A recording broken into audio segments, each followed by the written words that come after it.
Salut, je sais que tu es pressé, mais donne-moi seulement quelques minutes pour te parler de la part du Seigneur. Alors, dans Habakkuk, chapitre 2, le verset 3, la Bible est en train de dire, je suis en train de paraphraser, car c'est une prophétie dont le temps est déjà fixé. Alors cette prophétie marche vers son accomplissement. Si elle tarde, attends-la car elle ne mentira pas. Elle s'accomplira certainement. Qu'est-ce que l'Éternel est en train de vouloir nous dire? En fait, entre le temps où Dieu fait une prophétie et entre le temps où la prophétie prend réalisation, où elle s'accomplit, il y a un temps où tu dois nécessairement être préparé pour cette prophétie. Parce que tout ce qui vient de Dieu nécessite une préparation. On n'est pas suffisamment taillé pour recevoir quelque chose qui vient de la part du Seigneur. Et même pour recevoir les choses qui nous viennent des hommes, nous devons passer par le moment où nous devons être formés. Nous devons être préparés pour être assez capables pour porter la chose qui doit nous être donnée. Imagine maintenant pour Dieu. Dieu aussi a un système qu'il applique depuis très longtemps qui s'appelle le brisement. Il doit te briser pour te tailler, te former afin que tu sois capable de porter la chose qui vient de lui. Écoute, Dieu, dans Nombre, la Bible est en train de dire, il n'est pas un homme pour mentir, ni un fils d'un homme pour se repentir. Ce qu'il dit, il finit toujours par l'accomplir, et ce qu'il promet, il finit toujours par le réaliser. Peu importe le temps, peu importe le moment que ça va prendre, peu importe la durée, ce que Dieu a dit, à moins que ce ne soit pas Dieu, mais si c'est vraiment Dieu qui l'a dit, c'est qu'il finira par le réaliser. Alors par où je vais commencer par rapport aux exemples? Il y en a tellement que je ne saurais pas terminer. Si on prend Abraham, on prend Anne, on prend Joseph, il y a toute une litanie de personnages bibliques que nous voyons qui ont reçu des promesses, qui ont reçu des prophéties de la part du Seigneur et qui ont vu l'accomplissement de cela. Alors tu ne seras pas la première personne avec laquelle Dieu va commencer à promettre et ne pas réaliser ce qu'il a promis. Écoute, toute une question de temps.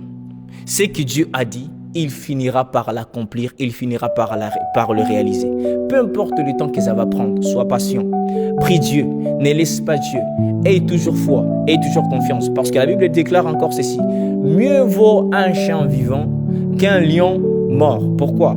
Parce que tant qu'il y a encore la vie, il y a encore de l'espoir. Le plus important est que tu sois encore vivant, que tu respires encore. Mais tant que ton système travaille encore, tant que tu es encore vivant, c'est qu'il y a encore de l'espoir pour voir ce que Dieu a dit se réaliser. Alors, tel que c'est en train d'être dit à Habakkuk, bon, ici, il ne s'agit plus d'Habakkuk, il s'agit maintenant de toi et moi. Dieu est en train de nous parler directement. C'est une prophétie dont le temps est déjà fixé. Et ce temps n'a pas été fixé par les hommes pour que ça puisse se réaliser avec les systèmes ou avec les méthodes des hommes. Ce temps a été fixé par Dieu. Et comme vous le savez peut-être, il y a 2 temps. Dieu vit dans les kairos, dans les kairos, et nous les hommes, nous vivons dans les chronos. Les kairos, c'est les temps de l'éternité, ça veut dire les temps de Dieu. Et les chronos, c'est les temps des hommes. C'est lui que nous regardons tout le temps. Il est 12 heures, c'est maintenant midi, c'est maintenant le 25 janvier, ainsi de suite. Mais les kairos, c'est les temps dans lesquels Dieu a prévu chaque chose. Quand on dit chaque chose à son temps, ça veut dire c'est le temps de Dieu. Alors cette prophétie aussi, cette promesse que tu as reçue de la part de Dieu a déjà aussi un temps qui a été fixé pour son accomplissement. Tout ce qu'il te faut, c'est attendre, c'est être patient, demeurer auprès du Seigneur, prier afin que tu attendes sa volonté.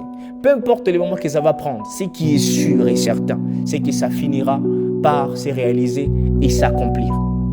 Alors, en attendant, ne te compare pas à quelqu'un. Il ne faut pas que tu sois troublé par ce qui est en train d'arriver chez les autres. Parce que, même pour te donner encore une autre chose, c'est que si ça arrive chez ton ami, si ça arrive chez ta sœur avec qui tu participes dans une même communauté, c'est une preuve suffisante pour dire que Dieu est dans les parages, les paniers sur qui il est encore, il finira par le faire, il finira par le réaliser. Alors tout ce que moi je te demande, c'est d'être patient et de croire que Dieu est suffisamment capable pour annoncer quelque chose et le réaliser. Alors que Dieu te bénisse, toi qui as écouté les messages d'aujourd'hui. Alors, pendant quelques minutes, ferme les yeux et je vais prier pour nous tous. Père, dans le nom de Jésus, j'ai prié pour cette personne qui est connectée au son de ma voix. Père éternel, Dieu de des gloires, il a entendu des prophéties, des promesses lui être tenues, que ce soit en public ou en privé. Éternel Dieu Tout-Puissant, nous renouvelons encore notre foi en toi en ce moment et nous croyons que tu es suffisamment capable pour réaliser ce que tu as promis, pour accomplir ce que tu as annoncé. Alors Seigneur Dieu Tout-Puissant de gloire, nous prions que tu nous donnes la force, Père, de patienter, la puissance, Père, de demeurer à tes pieds jusqu'à attendre, Père éternel, que le temps marqué, ce que tu nous as annoncé, ce que tu nous as promis, puisse se réaliser et s'accomplir. Nous croyons en toi et nous croyons que tu es fidèle et tu es suffisamment capable, Seigneur, pour l'accomplir. Que ton nom soit béni. Nous croyons en toi, nous déclarons ainsi.